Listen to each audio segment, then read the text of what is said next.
semuanya, Shalom fams, suster, ibu, bapak, teman-teman semua. Welcome to the feast. This is the happiest place on earth. This is your home.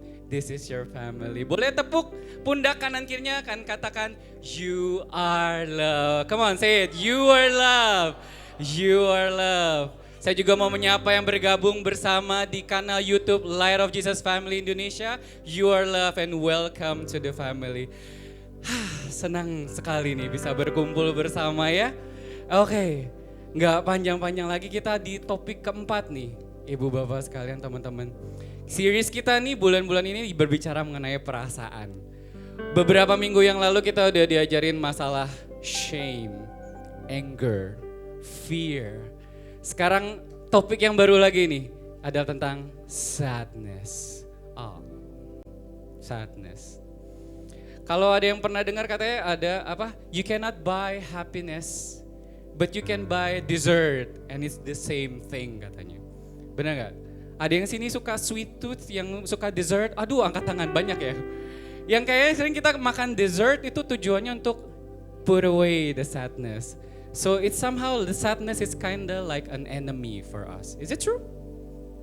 Yuk kita pelajari bersama-sama. But before we start, let's pray our favorite prayer.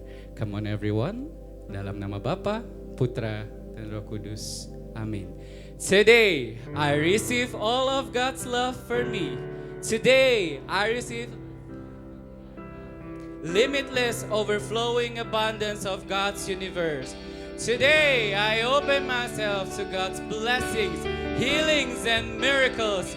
Today I open myself to God's word so that I become more like Jesus every day. Today I proclaim that I am God. I am. And because I am blessed, I'm blessing the world. In Jesus' name, amen. Sing it to the word, fans. Thy word is a lamp unto my feet and a light unto my path. Speak to us, Lord. Bacaan pembuka malam hari ini diambil dari kitab Mazmur, bab 34 ayat 19. Kita baca bersama-sama ya, 3, 2, 1. Tuhan itu dekat kepada orang-orang yang patah hati dan ia menyelamatkan orang-orang yang remuk jiwanya. Aduh, ayat dibukanya seperti ini ya. Ibu bapak, teman-teman sekalian, saya juga termasuk orang yang kalau misalnya lagi sedih, itu saya cari yang namanya comfort food. Makanan yang walaupun hari saya bad day, kita cari sesuatu supaya walaupun harinya buruk, at the end of the day gue masih dapat makan yang enak. Sering kayak gitu? Sering ya? Nah, masalah sadness ini tuh sering kali kita tuh kecenderungannya tuh kayak kita tutupin, kita balut dengan sesuatu. Nah, saya mau pakai analogi nih. Oh ya, by the way, saya kebetulan pelaku medis ya, dokter ya. Jadi contohnya agak medis, mohon izin ya ibu bapak ya. Jadi contohnya kayak gini nih, ada yang punya bisul, or in a medical term we call it abscess. Waduh, keren ya namanya abscess. Bukan karena kebanyakan makan telur ya, bukan. Jadi jadi namanya abscess atau bisul itu sebenarnya kalau kulit kita itu ada kelenjar lemak, ada kelenjar keringat. Wih gila, keren ya, kita belajar anatomi. Terus dalam aktivitas kehari-hari kadang-kadang ada build up debu dan akhirnya si lemak itu tuh nggak bisa keluar dari pori-pori kita dan akhirnya membentuk sebuah jaringan di dalam dan meradang. Seringkali bisul itu kita tutupin, kenapa? Nggak enak ya, nggak enak dilihat ya. Sesuatu yang kayak gini tuh nggak enak dilihat. Kita sering tutupin, kadang-kadang kita oles sesuatu, kita oles antibiotik. Siapa yang di sini pernah ngolesin antibiotik? Gentamisin lah atau apa segala macam. Dan kita sering berharap supaya bisul itu bisa hilang. Atau kadang-kadang ada yang ngolesin apa? Zambuk ya. Atau apa. So we do something to anesthetize the pain. Kita lakukan sesuatu untuk redakan nyerinya, redakan peradangannya. But you know what? Faktanya adalah satu-satunya cara supaya abses ini bisa sembuh adalah dengan dibedah. Buka lukanya, keluarkan nanahnya, baru kamu bisa biarkan dia sembuh. So fams, I want to ask you, is there any sadness inside you now? Something that you want to ease by doing, ya tadi kayak comfort food, or somehow you go into vices, kamu merokok, minum-minuman, or anything, just to anesthetize the pain and put away the sadness. Dari luka ini kita belajar bahwa please don't hide the wound. Let God operate it. Surrender your sadness, surrender your wound, surrender your pain to God. And let God's love heal you right here, right now. Let us pray. Bapa di dalam surga, terima kasih ya Bapa, karena Engkau dekat dengan mereka yang remuk hatinya. Malam hari ini Bapa, kami gak mau sembunyikan kesedihan kami. Kami mau bawa luka kami mau bawa kesedihan kami kepadamu. Biarkan Engkau datang menyembuhkan kami ya Bapa. Malam hari ini juga kami yakin dan percaya kuasa penyembuhan-Mu ada di setiap pribadi, lepas pribadi yang ada di tempat ini. Dan biar Bapa, sebentar kami akan mendengarkan firman-Mu. Kau berkati saudara kami, Brother Julio ya Bapa, yang akan Kau pakai menyampaikan firman-Mu yang memiliki kuasa menyembuhkan setiap rasa sakit, setiap rasa remuk yang ada di setiap hati tempat ini. Dan biar Bapa, sepulang kami dari tempat ini, kami jadi pribadi yang baru, pribadi yang sembuh, pribadi yang gak sakit lagi. In Jesus' name, amen. Extend to the word, fams. Thy word is a lamp unto my feet and a light unto my path. And now, without further ado, let us welcome our preacher, Brother Julio.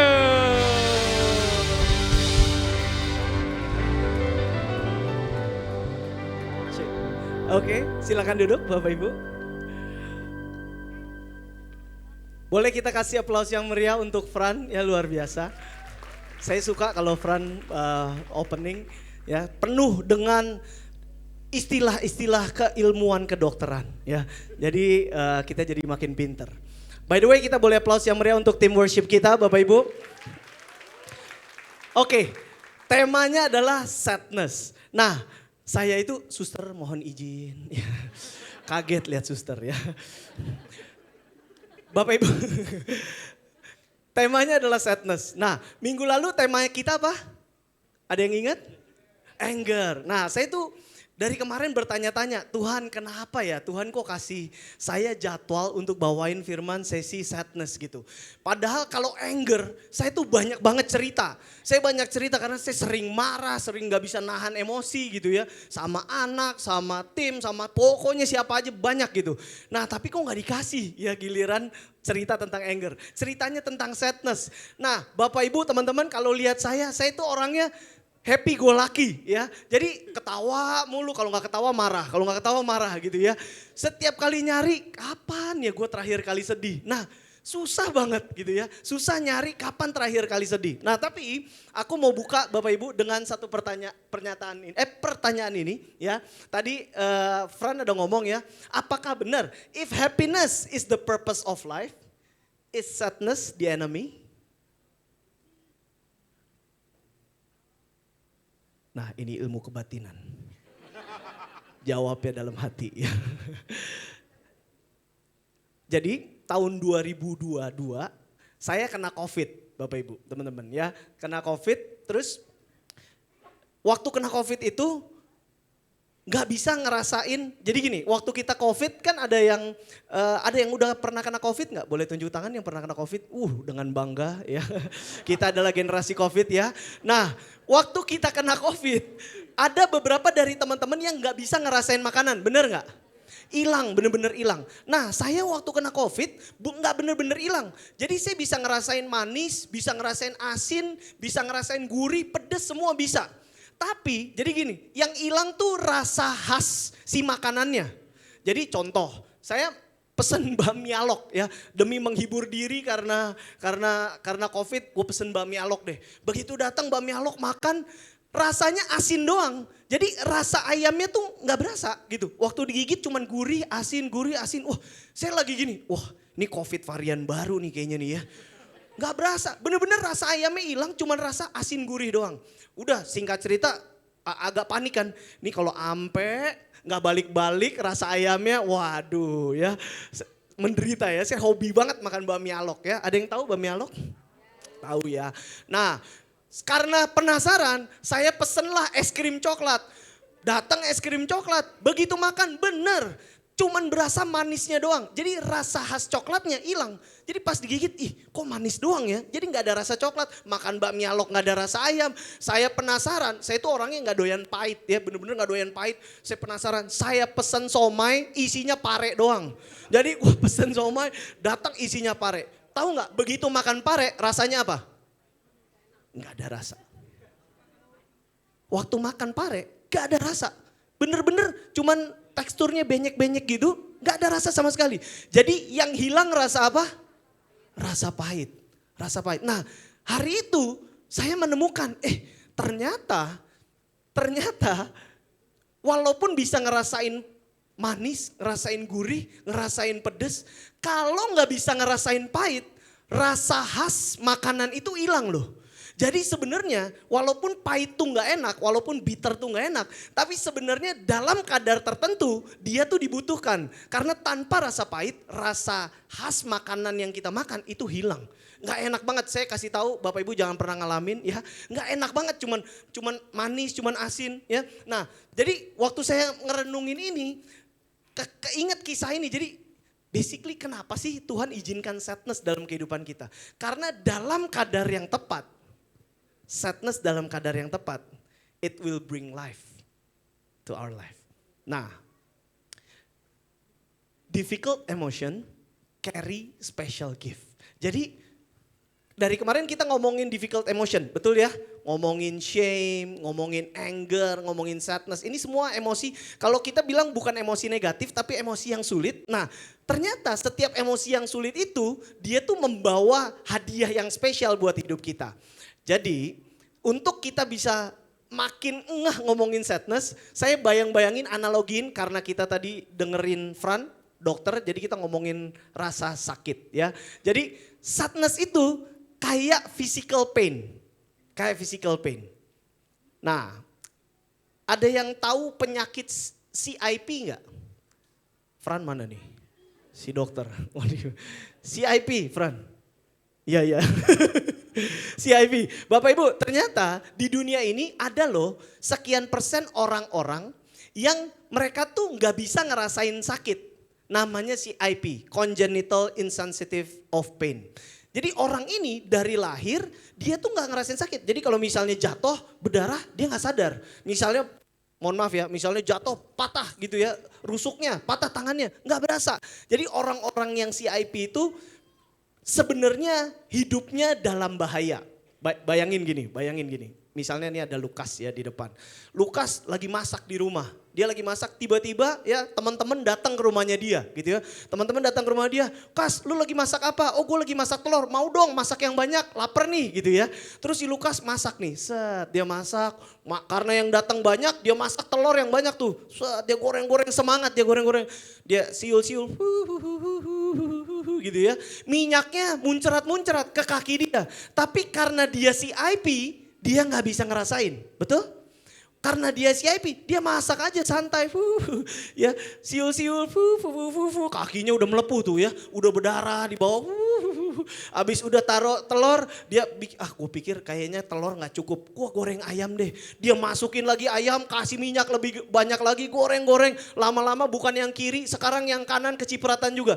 Dia gak berasa. Nah, jadi sebenarnya rasa sakit itu menurut kedokteran, pain is the body's protective mechanism. Jadi pain itu penting. Jadi rasa sakit itu penting untuk melindungi tubuh kita. Karena dengan kita mengalami rasa sakit, kita tahu kapan kita harus berhenti. Bahaya banget kalau orang gak bisa ngerasain rasa sakit. Karena dia gak bisa punya batas. Dia gak bisa punya batas. Semuanya terasa enak-enak aja buat dia. Tahu-tahu kakinya hilang, tahu-tahu kakinya buntung gitu ya. Kebayang ya? Kebayang gak sih? Kebayang ya? Jadi sama seperti rasa sakit, sadness itu is actually our soul protective mechanism. Kita akan bahas dua hal. Ya, ada dua hal hari ini.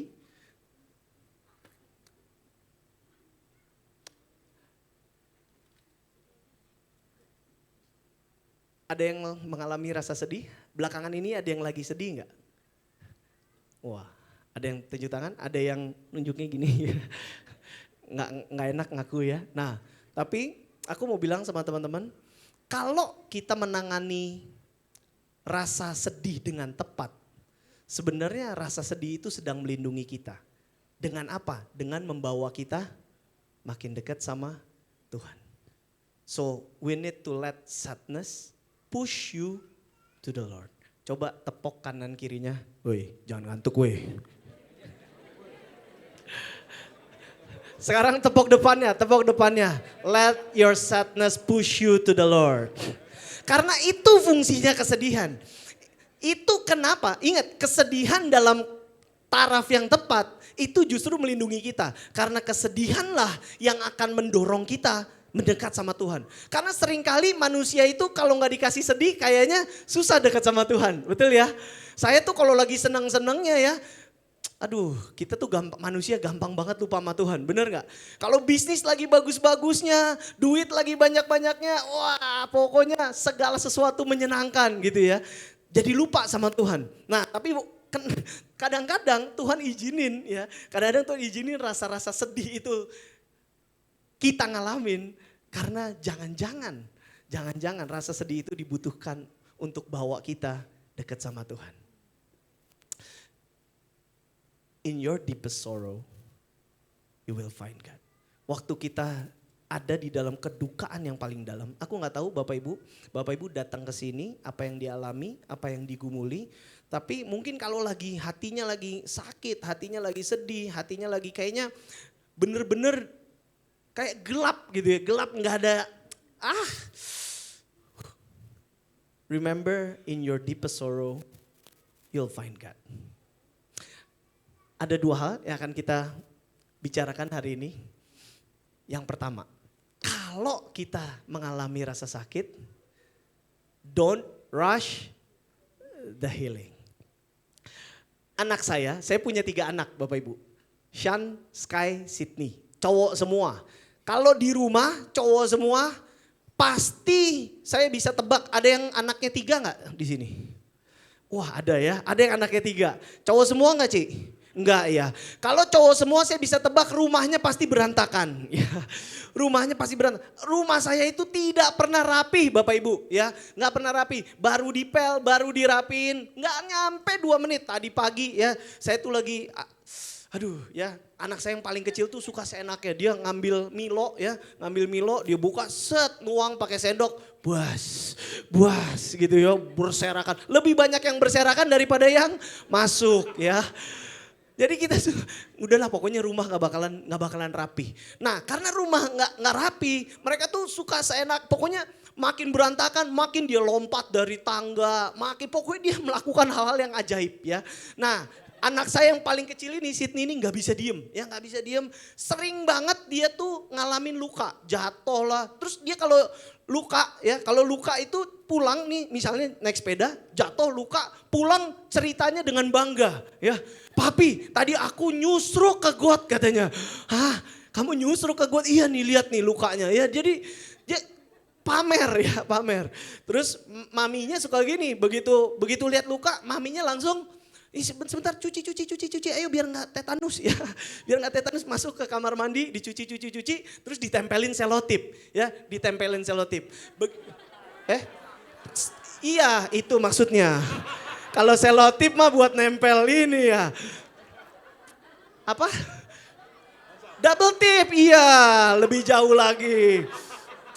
Hansaplast, ya.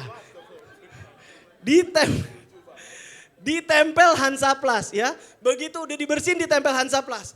Duduk, nggak nyampe 5 menit dia buka. Udah sembuh belum papi? Don't rush the healing.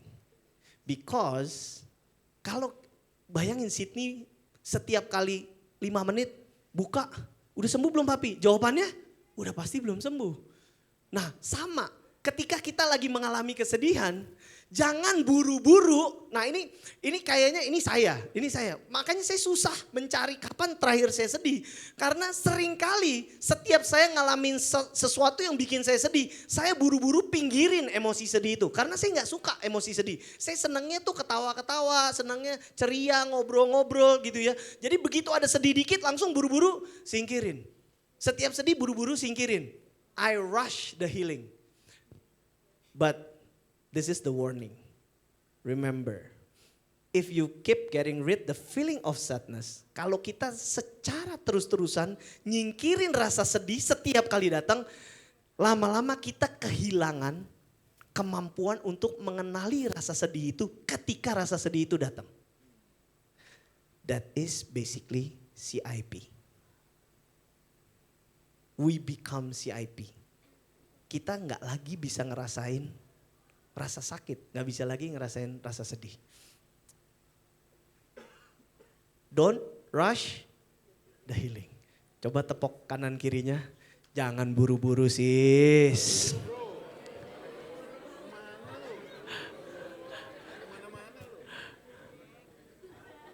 Don't rush the healing. Kasih waktu diri kita untuk ngerasain sedihnya. Ini saya lagi ngomong sama diri sendiri. Saya bukan lagi ngomong sama Bapak Ibu, saya lagi ngomong sama diri saya sendiri. Julio kasih waktu. Kalau ada rasa sedih itu datang jangan buru-buru disingkirin. Lu mau CIP. Ya. Rasain rasa sedihnya. Itu yang pertama. Yang kedua sebaliknya. Don't delay the healing. Nah Sydney tadi kan setiap berapa menit sekali buka udah sembuh belum gitu ya. Nah giliran udah mau sembuh, biasa anak kecil kalau lukanya udah mulai, mohon maaf ya, agak korengan ya, bayangin udah mulai, suruh bayangin lagi ya. Udah korengan ya, udah mulai kering-kering, udah mulai ada item-itemnya tebel-tebel, terus apa tangannya ngapain Bapak Ibu? Gatel ya kan, dia kope ya, aduh ya nikmat banget ya, dikope berdarah lagi ya kan, dikope berdarah lagi. Nah persis sama, if you always delay the healing, nggak sembuh-sembuh, betul? Dan bahayanya kalau kita sering delay the healing, next it will make the sadness our identity. Nah, ini bahaya banget nih. Bapak Ibu ngikutin gak? Kita perlu ngerasain rasa sedihnya. Tapi kalau kelamaan, lama-lama it becomes our identity. Nah, ini kalau di dunia psikologi ya, katanya yang melankolis ya, ada yang merasa dirinya melankolis di sini? Boleh tunjuk tangan? Nah betul, memang melankolis itu tidak mau kelihatan, jadi dia nggak akan tunjuk tangan ya. Kalau ditanya mana yang koleris tunjuk tangan semua ya. Yang melankolis mah diem-diem gitu ya. Dalam hati aja dia tunjuk tangannya. Nah melankolis itu punya kecenderungan untuk apa? untuk memelihara rasa sedih, menikmati rasa sedih, ya kan?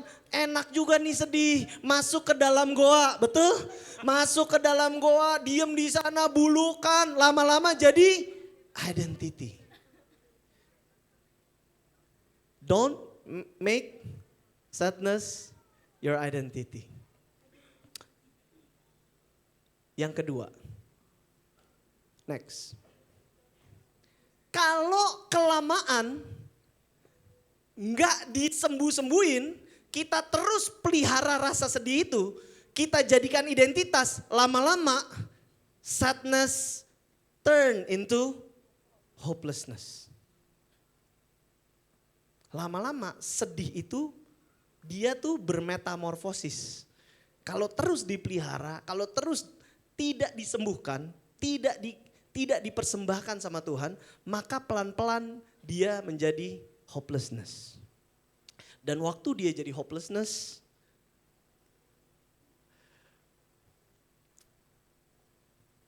iman Kristiani itu dibangun dasarnya cinta kasih dan pengharapan. Betul Bapak Ibu? Cinta kasih dan pengharapan. Karena kalau sudah tidak ada harapan, itulah saya mau cerita ada satu orang. Jadi saya pelayanan itu dari saya SMA. Nah, waktu saya SMA itu saya jadi ketua sel. Jadi ketua sel tuh kayak kita sekarang LG gitu ya. LG, nah jadi LGL. Nah terus ada satu anak sel kita itu yang dia punya kecenderungan selalu pengen bunuh diri. Ini ngomongnya gampang, tapi sesungguhnya hari itu waktu dihadapi sulit banget, sedih banget ya karena dia merasa bahwa dia tuh tidak punya harapan, jadi dia tuh punya kecenderungan apa-apa tuh pengen bunuh diri gitu.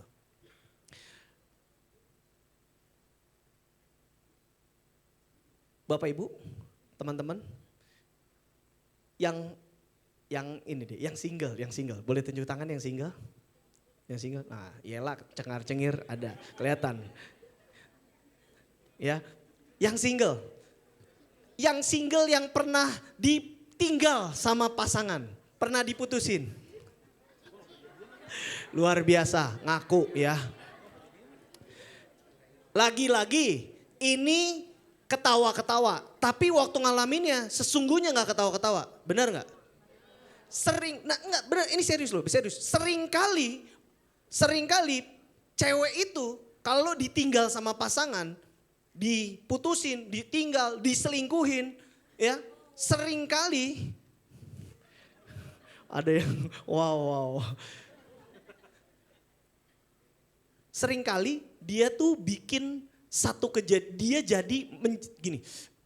dia menjadikan kejadian itu jadi identitasnya dia. Dia mengaitkan kejadian itu sama dirinya dia, sehingga lama-lama jadi nggak ada harapan. Sekali lagi, yang pertama adalah don't make sadness your identity. Dan kalau didiemin lama-lama, it will make into hopelessness. So don't let sadness turn into hopelessness. Boleh tepuk kanan kirinya bilang, jangan putus asa.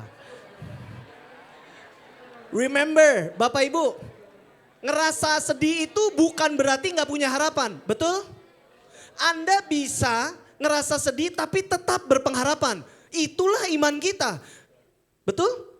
Waktu kita lagi ada cobaan, waktu kita lagi ada pergumulan, kita tetap punya pengharapan. Boleh hatinya terluka, boleh hatinya sedih, tapi tetap berpengharapan. Hope can coexist with sadness, but hope cannot coexist with despair. Despair itu putus asa.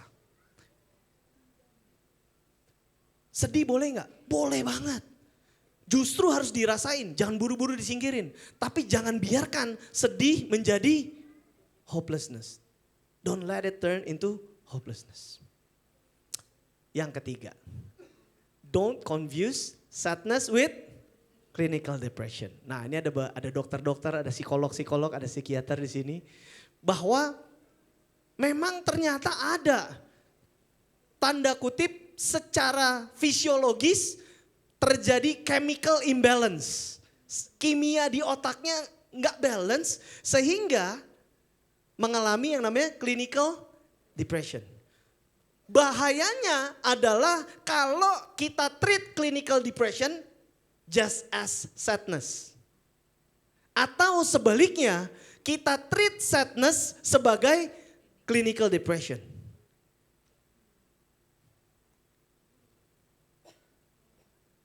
Don't confuse sadness with clinical depression. Kalau kamu merasa butuh bantuan, please pergi ke profesional. Tapi jangan buru-buru juga. Ya, jangan buru-buru langsung bilang, kayaknya gue depresi deh. Tadi gue disalib, sedih banget. Lagi nyetir mobil, disalib. Sedih banget disalib. Kayaknya gue butuh minum obat deh. Tambah sedih, bener gak? Don't confuse sadness with clinical depression. Nah, sekarang kita ngomongin lebih praktikal. Kalau kita sedih, apa sih yang harus kita lakukan sebenarnya? Ada 4 step. Ada berapa Bapak Ibu? 4 step ya.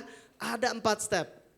Yang pertama, kalau kamu ngerasain sedih, allow yourself to feel sad. Karena banyak orang itu gak izinin dirinya ngerasain sedih. Termasuk orang kayak saya.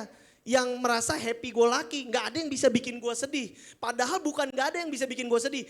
Gue gak izinin diri gue ngalamin sedih. By the way, ada yang ingat cerita Yesus bangkitin Lazarus? Halo? Ada yang ingat? Ya.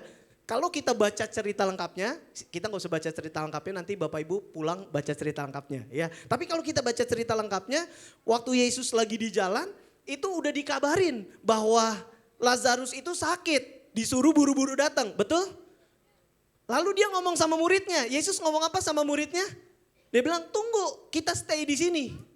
Dia nggak bilang, dia bilang tunggu stay di sini karena kemuliaan Tuhan harus dinyatakan. Murid-muridnya bingung, orang Lazarus ini teman dekat, Lazarus ini adalah kakaknya Maria dan Marta. Jadi ini dekat banget, Yesus tuh bener-bener dekat sama dia. Tapi waktu sakit, Yesus sengaja tidak buru-buru datang. Dia tunggu. Tunggu sampai kapan Bapak Ibu? Tunggu sampai Lazarus 4 hari sudah meninggal. Dan dia baru datang. Nah, waktu dia datang, dia ketemu Maria. Maria bilang apa? Ketemunya Marta dulu. Marta bilang apa? Marta bilang, Tuhanku kalau engkau datang sebelum seandainya, nah suster aja yang ngomong ya. Gimana sus? Seandainya engkau ada di sini, saudaraku pasti tidak akan mati. Betul Bapak Ibu? Ya, saudaraku pasti tidak akan mati. Karena dia pikir harusnya Yesus datangnya 4 hari yang lalu nih gitu ya. Dia gak tahu bahwa Yesus itu sengaja memang nunggu. Lalu ketemu Maria ngomong hal yang sama. Tuhan kalau engkau datang 4 hari yang lalu maka saudaraku tidak akan mati. Lalu Yesus tanya sama dia, di mana ditaruh tubuhnya? Ya, nah kita baca ya. Where have you put him?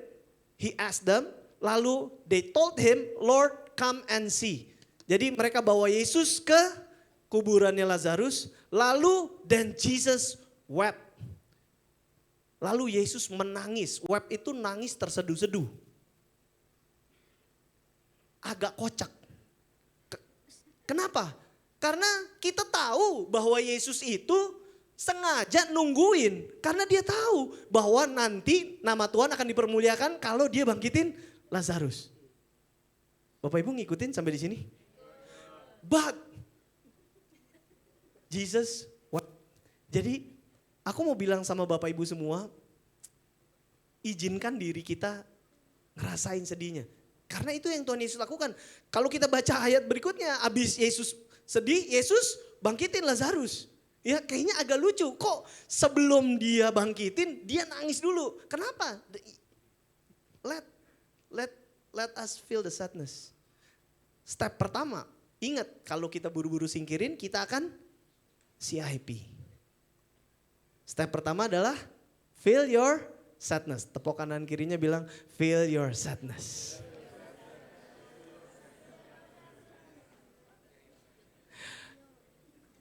Yang kedua, you need to journey with safe people.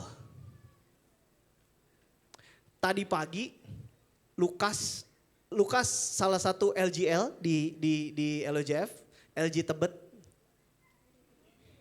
Orangnya ada di sini ya. Tadi pagi Lukas tiba-tiba kirim renungan. Jadi minggu lalu LG itu kita fellowship nggak ada bahan. Jadi kebanyakan LG fellowship. Nah LG dia ngadain LG sendiri. Jadi nggak fellowship, tetap ada sharing. Terus dia kirim bahan. Bahannya bagus banget. Dia kirim bahan ke grup itu. Jadi dia ngomongin cerita tentang bahwa lu tahu nggak sih cerita yang orang lumpuh yang digotong sama temennya? Yang digotong sama temennya, diturunin dari atap, betul Bapak Ibu? Ada yang tahu cerita itu? Itu kalau kita pikir sekarang, itu 4 orang gila, bener gak? Mana ada orang waras, ya kan? Misalnya datang nih ke Fish gitu, wah rame banget. Yuk kita naik ke lantai atasnya, kita gedor ya. Kita bor sampai bolong, kita turunin. Betul Bapak Ibu? Itu kisah yang terjadi. Lukas tutup dengan sebuah kalimat yang bagus, dia bilang, mujizatnya sudah terjadi sebelum orang itu sembuh. Mujizatnya adalah dia punya 4 orang teman yang begitu gilanya mau memperjuangkan kesembuhan dia. Wow, saya waktu dengar, benar gak sih? Mujizatnya itu sudah terjadi sebelum dia sembuh. Mujizatnya sudah terjadi ketika dia punya 4 teman yang rela naik ke genteng, jebolin genteng. Nggak ada malunya ya kan. Turunin itu orang bener-bener di tengah orang banyak di depan Yesus. Dan benar Yesus berbelas kasih lalu orang ini sembuh, temannya sembuh. So the miracles sudah didapat sama orang ini sebelum dia terima miracles kesembuhannya. Yaitu teman-temannya. If you feel sad, resist the urge to isolate. Kalau kamu ngalamin sedih, biasanya ini istri saya nih. Istri saya tuh kalau sedih, namanya Anne. Ya dia kalau sedih bawaannya mau masuk ke goa pokoknya dia bilang. Dia kalau sedih gak mau ketemu orang. Dia gak mau ketemu orang, dia mau menyendiri. Gak usah tunjuk tangan. Tapi teman-teman yang merasa begitu. Kalau Anda sedih jadi bawaannya justru pengen sendiri. Ingat bahwa mujizat itu datang justru dari the safe people around us. If you feel sad, tolak godaan untuk menyendiri. Datang ke LG cerita. Saya udah ikut LG dari tahun 2013 Bapak Ibu. Dari 2013. Udah gonta-ganti, LGL-nya gonta-ganti. Dari, ada orangnya tuh, CEK ya, LGL saya pertama kali. Ya, dia yang selalu nanya-nanya, Jul datang gak LG hari ini gitu ya. Awal-awal bilang, enggak Ci lagi ini ya kan. Minggu depannya ditanya lagi, Jul datang gak? Enggak Ci pas lagi ada ini. Ketiga kali minggu depan ditanya terus, kan kita gak enak ya kan. Mau nolak udah habis, masa tiap minggu pas banget gak bisa mulu ya kan. Waktu dia tanya, Jul datang gak LG? Datang Ci, iya datang. Nah karena kegigihan orang inilah saya hadir di LOJF Bapak Ibu. Boleh aplaus buat CEK. Udah gonta ganti, CEK-nya pindah ke LG lain, jadi James ya. Ya pokoknya gitu deh. Nih ada James juga ya, ada James sama Laren, LGL kita. Oh David sama Yolanda pernah jadi pokoknya gonta-ganti. Tapi LG-nya orangnya boleh bergonta-ganti, LGL-nya boleh bergonta-ganti. Tapi mujizatnya tetap datang terus. Bapak Ibu ngikutin gak? Kalau hari ini kamu sendirian, please jangan sendirian. Kalau lu sendirian siapa yang mau gotong lu naik ke genteng terus nurunin di depan muka Tuhan Yesus? You need friends, you need friends. Kalau kamu lagi sedih, please datang ke LG. Saya suka bilang sama anak LG saya, lu tahu nggak kapan lu wajib datang ke LG? Pas lu lagi merasa nggak mau datang LG. Nih, dengerin ya semua. Tapi serius. Serius. Kapan saat gua harus datang ke LG? Saat perasaan gua kayaknya lagi nggak pengen. Karena di saat itulah justru kalau kamu datang ada breakthrough. Karena iblis tuh nggak seneng kalau lu breakthrough, betul nggak? Maka dia akan timbulin banyak perasaan, banyak pemikiran. Enggak lah, nanti aja datang kalau udah solve. Lah, gimana mau solve? Justru mesti datang journey with the safe people.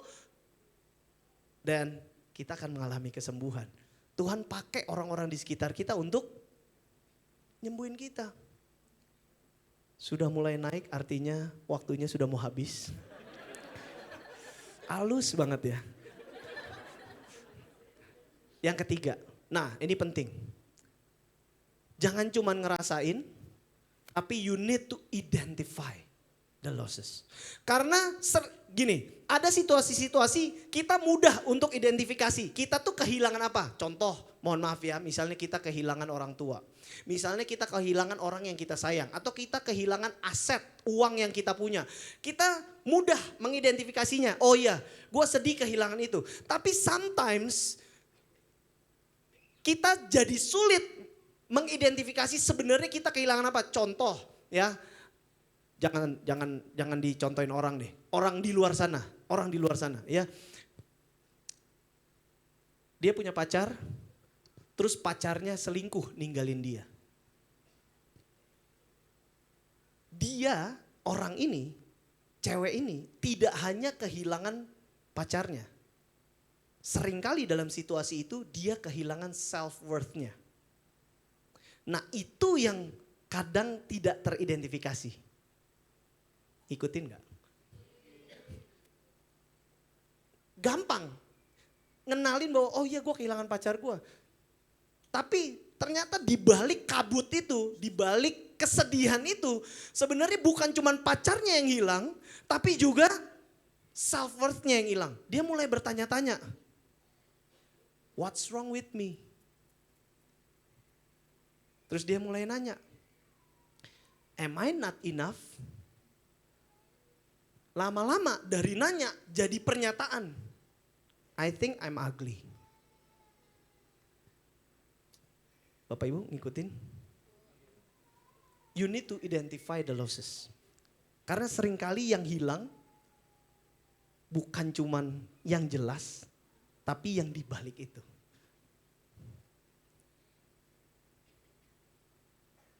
Yang keempat, boleh main dikit-dikit Wit?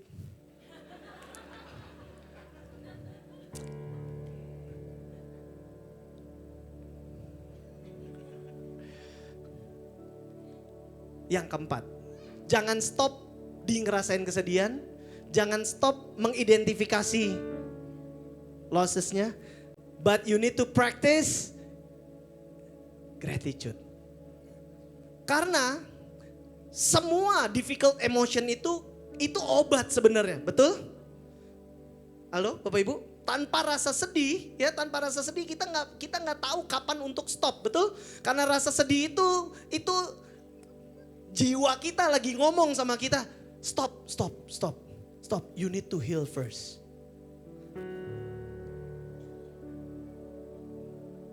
Tapi sama seperti obat.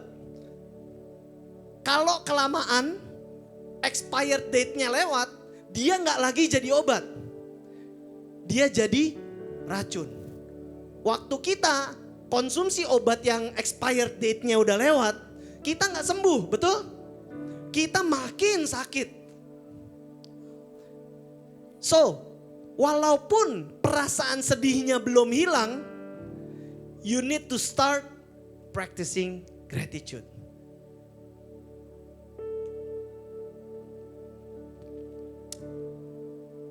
Remember, in your loss, God still bless you. Dalam kesedihan kita dalam situasi di mana kita kehilangan sesuatu, kita beriman, kita punya pengharapan, kita tahu bahwa Tuhan masih memberkati kita. Amin.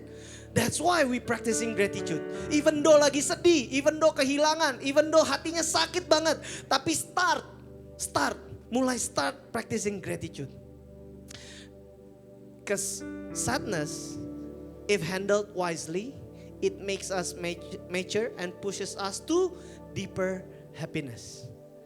Kalau kesedihan itu di-handle dengan tepat, dirasain, journey with the safe people, di-identify dengan benar, lalu mulai melangkah untuk sembuh, lalu mulai practicing gratitude, dan itu akan mendewasakan kita dan membawa kita ke kebahagiaan yang lebih dalam.